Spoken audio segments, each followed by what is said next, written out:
เนาะ โอ้ย คือกันเฮือนน้องคือกันได้ดีเลย ล่างนี่จนเขากินมันยังเนี่ย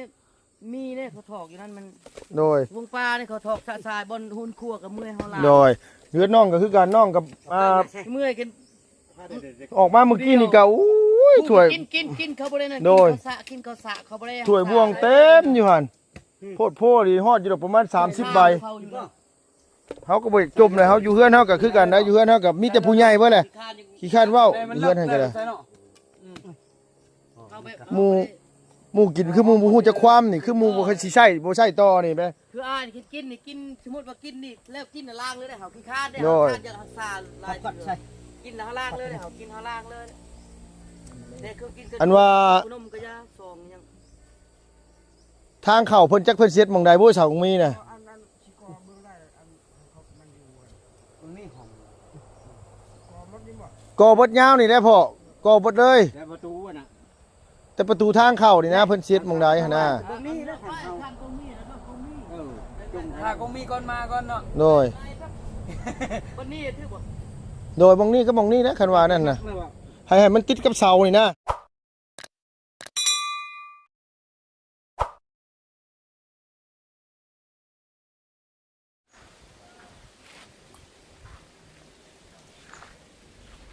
บ่รู้ว่าเพิ่นเฮ็ดกันจักคนเนาะพี่เนาะเพิ่นลงมือเฮ็ดแล้วของหมูเสา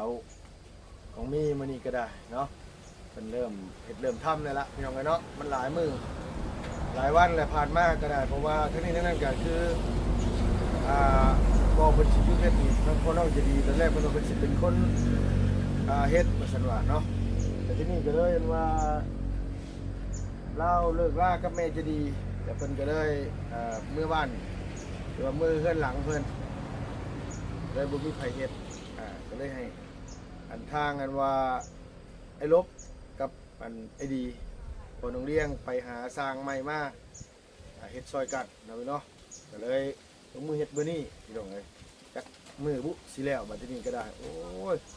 เปิดคลิปมามื้อนี้ลมพัดเย็นโอ้ยวอยพี่น้องเอ้ยเนาะ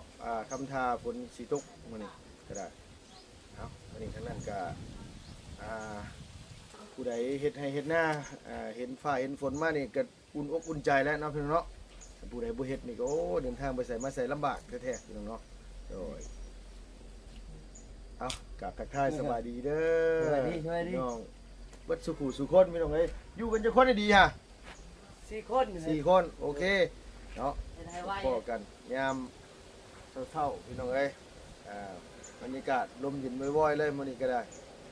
มีแต่ว่าสิลงไปหาเพิ่นยังดีนะพี่น้องว่าลุงกับเราว่าแต่เพิ่นสิอยู่กันจะคนว่ะซื้อเรียบร้อยมา4ขวดหรือว่าสิมาฝากมาสร้างเพิ่นก่อนลงไปรอกันก่อนการก่อนไม่กับบ่มีพี่น้องเอ้ยไม่จะโทรศัพท์กดโทรศัพท์เสียบบ่ได้โดย ไม่ใช่บ่ ฮะเราไปเนาะพอดีว่าซื้อหมูมาว่าสิให้เพิ่นเฮ็ดกินหมูแล้วก็ผักบัวไว้นี่แหละเดี๋ยวอันว่ามากินได้นี่เนาะไปคั่วให้อันทางอันว่าอันนี้เนาะทั้งไอ้สร้างเพิ่นกินลงเลย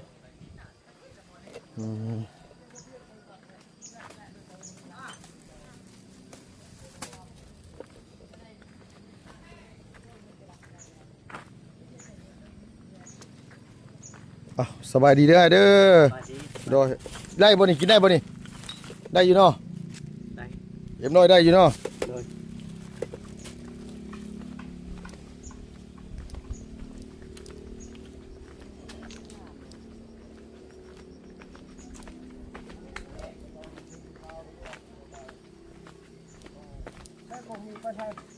ไปโรงงานได้พ่อได้ยินนิดหน่อยไปโรงงานไปฉันป่ะ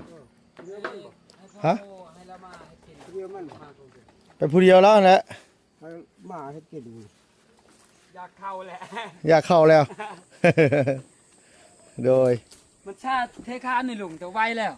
โดยเทคานนั่นแหละมันก็บ่ยากหรอก บ่ยากดอกมีแต่ใส่เทสมังใส่เลย หาบล็อกคานี้แล้วหาบล็อกพอดีเลยหาก่อน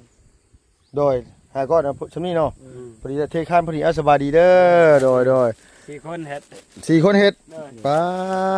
ลำบากไอ้สร้างใหญ่น้อยหนึงได้นี่นะโดยเนาะเขาเช้ายังบ่ทันได้พากันกินบ่ โ ยัง โดย คือว่าลุงชื่อคงชุกมาเพิ่นกินง่าย บ่ได้ซื้อของสุกมาซื้อแต่ของกันว่า นี่ออกมามันแซ่บเนาะ โดยเอาเฮ็ดกินเองใครแน่เนาะ เฮ็ดกินมันลายๆแน่ลุงเนาะ โดย คงกิน ลา นะ บมันชื่อว่าเขาใส่แต่ตับลาบเห็น โดย ว่าไม่เอาชื่อคงมันดิบน่ะมันลายๆแน่หอยกินเอง แม่น ชื่อคง ได้หลายแน่ สุกเนี่ยมันบ่ลายปานไหน โดยพ่อบ่คิดว่าพ่อบ่อันว่าอันเล็กนี่พ่อบ่เจ้าวะ พอเนาะ ลายแล้วมันจะเลืออะไรเลยเนาะ เจ้าของเพิ่นก็บ่อยู่จักเพิ่นสิเฮ็ดทางเข้าหม่องใดทางนี้บ่เฮาวะฮะทางนี้บ่ ตัวนี้เราปล่อยให้มันขี้ตัวนี้เราเท มันหุ้มมีใบที่นี้ โดย ในหลังคาเฮ็ดบ่ จังว่าพักมึงก่อน เฮ็ดเอาไม้ต่างหากอีก โดยเนาะแล้วก็เฮ็ดหลังคาให้ยังไม่ได้ราคา เนี่ยหลังคายังบ่เฮ็ดนะเฮ็ดแต่เอานี่ก่อนบล็อกนี่เจ้าว่ามันเกินบ่บล็อกนี่บ่เจ้าว่า ยังเกินแล้ว เกินเหรอ บ่คันว่ามันเกินนะอ้ายเราบอกว่าคันว่านั่นแล้วอยากเฮ็ดต่อไปอีกคันว่ามันเกินนะฟังเบิ่งเอาตัวนี้ก่อนคันว่ามันเกินน่ะเราจะเฮ็ดคอกไปอีกคอกนึงน่ะเราสิเฮ็ดแยกตัวผู้นะ แยกตัวผู้ สบายเฮาจะเอาไว้หานเขากินมันน่ะ บ่แม่นอันว่าคือตัวผู้กับตัวแม่มันต้องแยกกันอยู่แล้วนะ คนละข้ออ่ะ โดยแต่ว่านั้นว่าให้ผู้ตัวผู้มันอยู่ตัวเดียวมันน่ะนะแบบว่าเอทอเท่านั้น โดยบ่ต่อทางนั้นก็สิต่อทางนี้แหละคันว่านั่นก็แต่ต่อทางนี้คือสิบ่ได้ดอกต่อทางนี้ อย่ามันเร็ว ต่อพี่แล้วเนาะต่อพี่มันสิง่ายกว่าต่อทางนี้มันสิบ่ตันทางน้ำบ่ดี ยังไง น้ำไหลลงมามันคือสิ บ่อะไร บ่มันไหลยังมาไหลมาแต่เฮือนพอไก่ผู้ลงมานี่ บ่ บ่ไหลพี่บ่ น้ำเอาดินบอกเป็นห้องระบายเอา เนาะแล้วก็อันว่าเทคานแล้วก็อันว่าใส่ นี่ก็ ใส่อันว่าท่อน้ำนี่ได้ อ เด้ อ อก นี่ก็ได้เฮาเอาลงอยู่ลุ่มนี่มันเย็นนี่ก็ได้ห้องหนึงเนาะ บ่เฮ็ดก็เฮ็ดต่อกันเลย ต่อเลยบ่ โดยเฮ็ดห้องต่อไปเลย ต่อยาวไปเลยบ่ แม่น ตัวนั้นก็ลงต่อนั้นห้องหนึงเนาะนี่เนาะ บ่ได้ เรื่องนี้ก็ได้ โดย บอกว่ามันยากมาก ไปไม่พี่ก็ได้ครับว่าอันนั้นนะบางพี่นะโดยของเจ้าของหนึงเนี่ยก็เฮาก็กั้นเฮ็ดห้องหนึงเลยเพราะว่า ทำนี่เนาะลุงเนาะ โดยประมาณนั้นแหละครับว่ามันบล็อกมันเหลือ โอ้อันเจาะแย่กัน เอา มา ไม่ได้ตีแบบตั้งห้าอีกตัวนั้นเป็นช่องยามเขตนี้ก็ตัวเนี่ย เจฮ้อนมันต้องเคลียร์ก่อน มันนี่มันแน่น ให้มันออกอีกเอาได้แล้วสิไอ้อันเลาะมาอยู่ ลงมือเฮ็ดแล้วพี่น้องไงเนาะคิดว่าจักมืออ้ายสิแล้ว จะบ่ได้3 มื้อ นี่ก็มือนึงแหละไอ้ข้าน โดย ว่าน่ะ5มื้ออยู่นะ พุ่นแล้วเนาะประมาณเกือบหม้ออาทิตย์พุ่นแล้วเนาะ เพราะว่าเพื่อค้านแห้งอีกได้มื้อนี้น่ะเพื่อค้านนี่กี่การกับเอาโบกมันแน่ บกน้ำบ่ บุกบ่ได้อันนี้ก่อบ่ได้มื้อนี้น่ะคันว่าต้อง ใช่เนาะ แม่น เทคาดที่ชื่อละปะเว้น แม่นโดย บก โบกบ่ได้โบกยังเทคาดแล้วให้มันแห้งแล้วยังโบกยังเตะยังก่อดินบล็อก แม่น โบกนั่นบ่ได้โบกบ่ ไม่ได้โบก เฮ็ดก่อซื้อเนาะ โบได้บุกกับได โบกได้เนาะ โบกผมบ่ โบกแบบเพื่อน โบกก็โบก โดยกันก็ชื่อมันกับมันเฮายันมันหลายปีไปยันมันพังอะนะ แม่น โดย มันแตกเนาะลุงเนาะ โดย บกนี่มันหน้าๆนี่ จักนาบ่นาก็ต้องอันนี้แหละแต่อ้ายเราบอกว่าให้บุก เฮ็ดนั่นแล้วเนาะ จ้าผู้มักอะไรบ่ทางมันเยอะได้ก็ มันหายไป โดย มีแต่เฮ็ดปากเมื่อแล้ว ทางมันจ้างผู้มักมักแบบแรกเอ็ดนั้น แบบนาบ่บางบ่บุก โดยเอาแบบแล้วแต่อันนี้แหละเพราะว่าทางอ้ายเราว่าให้บุกเพราะว่า บางกับผู้จักเนาะ โดย โบก กะว่าสร้างแล้วว่างามแล้วหั่นแหละ นั้น ผู้สร้างว่าอันนี้ก็อันนี้แหละมันก็คันว่าบอกมันเหลือเลยสิได้จ้างเฮ็ดต่อหั่นน่ะเฮ็ดจ้างเฮ็ดต่อเฮ็ดห้องนึงอีก 3 คนนี่มีแต่เฮ็ดประจักษ์เลย3 คน นี่สร้างผู้เฮ็ดห้องน้ำนี่เลยแล้วเลย มันยังล่างช่วยกันมันมาก โดย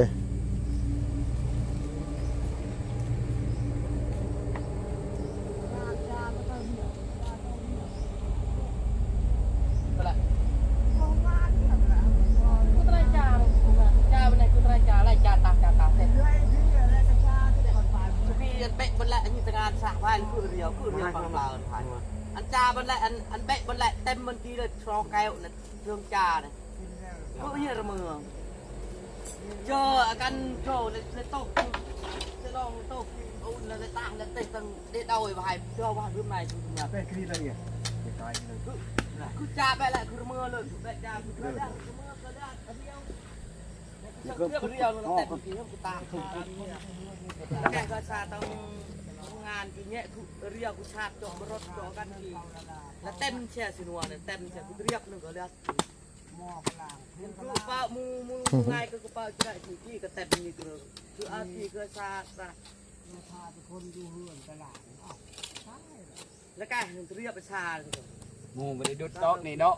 หมูดุดเดี๋ยวเขาไว้เอ้ยเฮ็ดนี่ มันจะเตี้ยเชียร์สินัว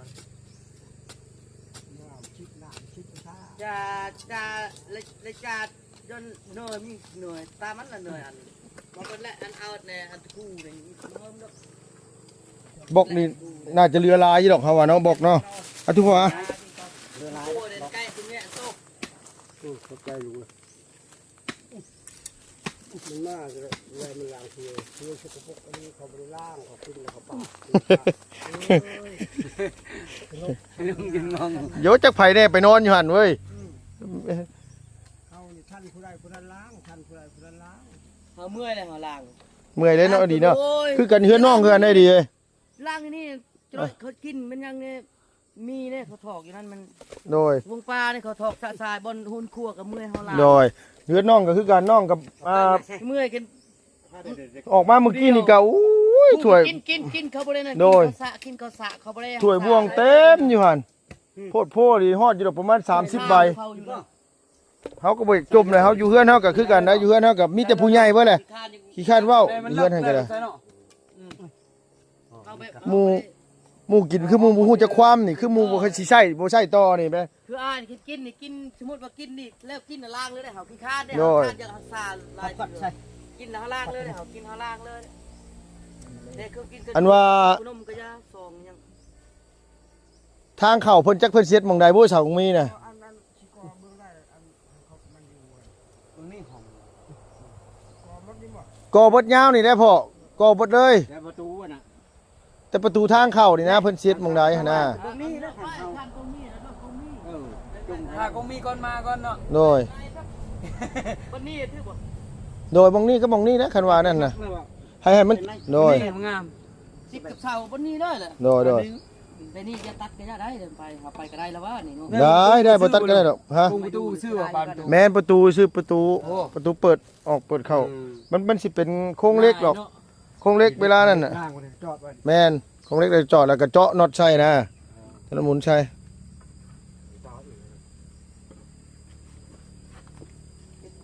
มันหอมพุ่นเนาะพุ่นก่อน ฮะ มันนี่มัน โดย มักมีก็มีแค่นั้นต้มมักมีก็ลายเลย บ่บางมีนี่บ่ต้องต้มให้มันก็ได้ตัดให้มันกินมันกินดอกมันยากดอก ชุกขึ้นบ่ โดย โอ้มันมากเลยมันเลยโอ้ทึกจะว่าขนกยู่หมูนี่กิน บ่ต้อง มีก็ลาย มากก็เหรอโอ้ลายเดียวมันสุกมันเน่าแล้วพิมพ์มัน อันนี้กล้วยชุกกระทิมมันยังชุกกระทิมนะมัน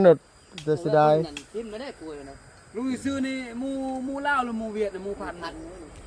บ่เอาหมูลาวเฮานี่แหละหมูดำนี่ มูลาด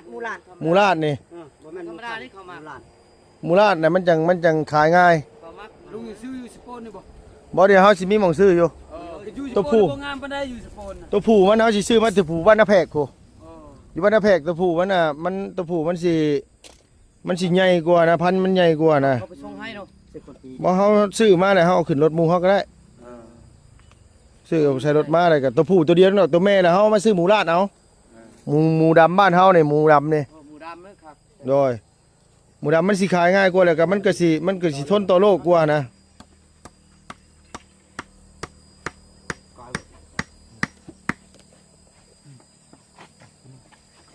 ที่มันน้อยพดบอก น้อย พอดีเลยจะลองทำไมจะลอง มันหยาดน้อยเดี๋ยวนี้ จะลอง ไม่น้อยพอดีแล้วหน้ามันสำเร็จกับเสาอยู่แล้ว น่ะ ตัวนี้ตะเกิบนึงดับมันน่ะดาวดิพวกไม่สาวเดือด ลงมาลงมาแล้วนั่นตัวเอาน้อยไว้ นี่บ่ โอ้เบิ่งหน้าเช้ากับบันนี่สั่น ขึ้นนึงก็ได้เนาะ เอาขึ้นอีกนิดนึงก็ได้เอาแนวห้องเอา ขึ้นนี่ โดยในห้องเอา เอาดินเอาดินเอาดิ ดินห้องเอาหั่น เด้อขึ้น โดย ขึ้นนี่ให้มันสูงๆยานเวลามันดุดนะ โดย เทคานนี่มันดุด อ่ะมาได้ ได้เลย ได้แล้ว ยามันนี่เนาะยามันนี่บ่ เดี๋ยวนะแล้วก็มันใหญ่ ให้ ก็ เส ดี มอเด้ โดย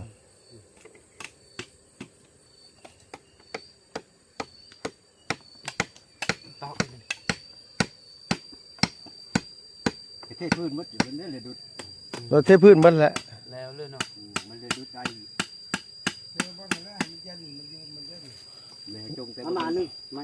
มันขี้เท่านั้น โดย มันละ บ่มันเฮาจุงคล้องน้ำออกไปเลยอันมาเฮ็ดเอาเฮาสิให้เจ้าใส่ท่อให้เฮาอยู่เวลาก่อขึ้นนะเทพื้นได้แล้วจังตัวนี้แหละให้ค่อยๆให้นำมันไหลเนาะค่อยๆดี โดย ลากขี้มันไล่ไปพุ่น โดยนั่นพูดเลยแล้วเฮาจะใส่ท่อเอาใส่ท่อให้มันออกจากนี่แหละ เฮ็ดระบายช่องระบาย โดยเฮ็ดหูออกไปโดย ช่องระบาย พุ่นเลยแม่ตั้งรถกี่ชิ้นมูอยู่ใส่บ่ฮึ ชิดหมูอยู่ในเทิงหลังคาฮะ โอ้ปวดดุงกี่ ทางเข้าหันทางเข้าอันอื่นครัวหัน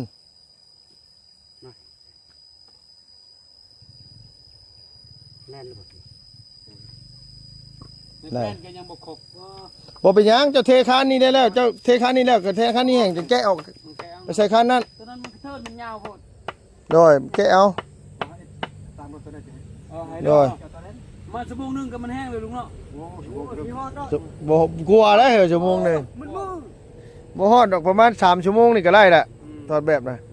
แต่ว่า จะมันแห้งคักนี่ แน่ต้องให้มันแห้งคักแม่นอย่ามันแตก แต่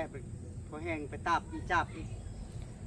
อันตัวนั้นเนี่ยคันว่านั่นกับมาเทตัวนี้คานตัวน่ะอันแบบไม่แป้นเด้ข้างๆเอาโดยยาวก็บ่เป็นหยังบ่ต้องตัดก็ได้ก็เฮาก็เอาเลมาพี่เลย มันยาวก็ได้ ใช้กันครับเป็นเช่นได้ เนาะ โดยมันยาวเฮาก็บ่เป็นหยังเจ้าเทเฮากาดมาพี่เลยยาวมาพี่เลยนะยาวมาพี่เลยก็เฮาจังอันนี้บ่เป็นหยังมันยาวก็ได้มันสิเป็นหยัง เส้นไม้เส้นไม้ต่อแบบเส้นไม้เส้นไม้ อ่ะไปหาตัดจ้ะ เส้นมันสกัด นี่ได้ไหม ผูกแต่ผูกไม้อยาก จะออกอีกอ่ะใช่เดี๋ยวไอ้เบิ่งมาดู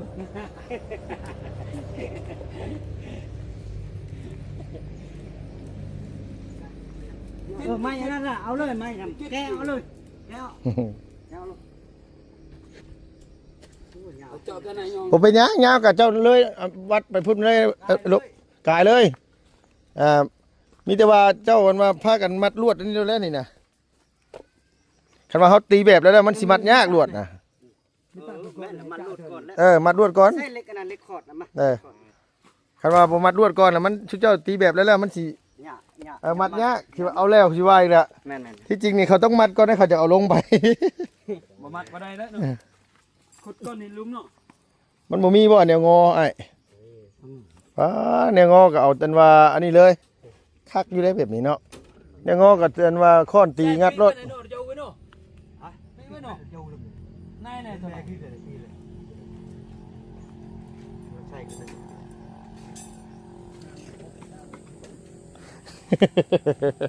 สร้างอันนี้สร้างจำเป็น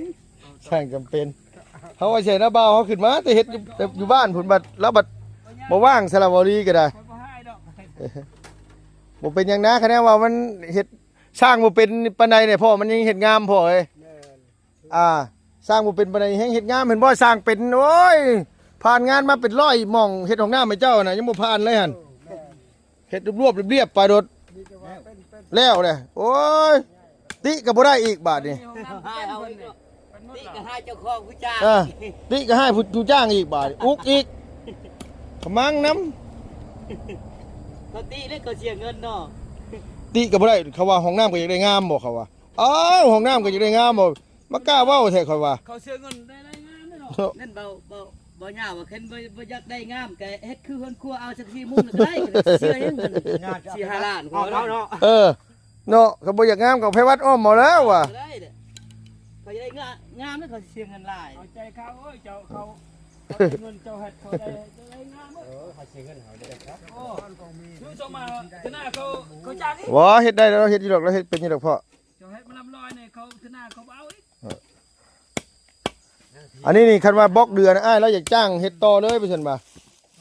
พอดีแล้วอันนี้มันไว้ขังตัวแม่ตัวผู้มันเอาไว้ขังต่างหากตัวผู้มันต้องขังแยกได้พ่อเอ้ยบ่แยกบ่ได้คันว่าเวลาหมูม่านน่ะมันสิกวนตัวแม่เดี๋ยวมันสิเครียด แล้วมันโกนแล้วมันมันรอด โดยคันหมูนี่หมูชำนี่นี่ได้อยู่ประมาณ4ตัว5ตัวหมูแม่นี่5ตัวพอดีงามคอกชำนี่พื้นที่3 เมตรโต จอนไม่ช่วยได้ใช่ไหมจอนเด้อ โดยหมูก็ได้เฮือนกอบ่พ่อ อ๋อนี่เฮือนหมูนี่บ่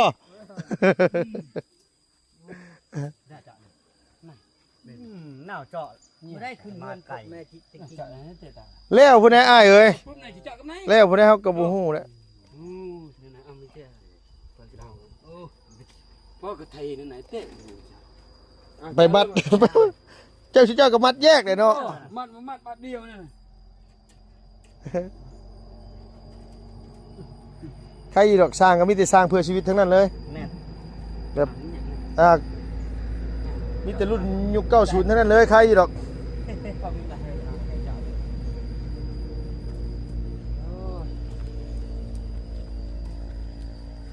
เอาเฮ็ดคักทุน่ากับเขาเอาอีกเขา เออ คือตานั้นว่าห้องน้ำที่ไปงานนะเขาจะได้เขาซื้อเงินเนาะ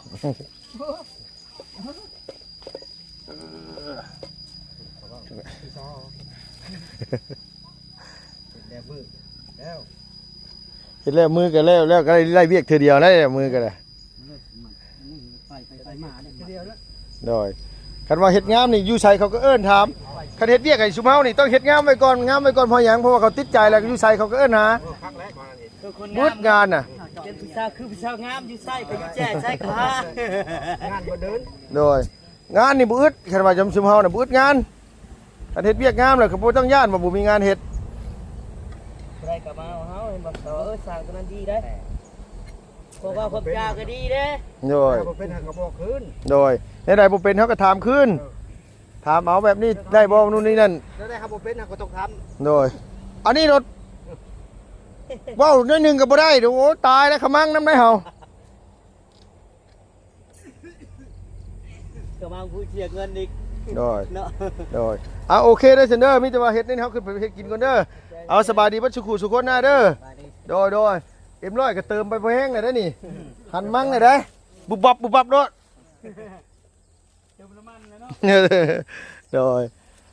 พี่น้องเอ้ยเนาะพอดีว่าไอ้สร้างเพิ่นพากันลงมือเฮ็ดแล้วขึ้นไปเฮ็ดอยู่เฮ็ดกินก่อนมานี่ขอบคุณหลายๆเด้อพี่น้องเด้อดีมีแห้งเนาะจะเจ็บจะจนลำรวยสุขภาพพานามัยแข็งแรงเด้อพี่น้องเด้อบ่สุขุสุคนเนาะ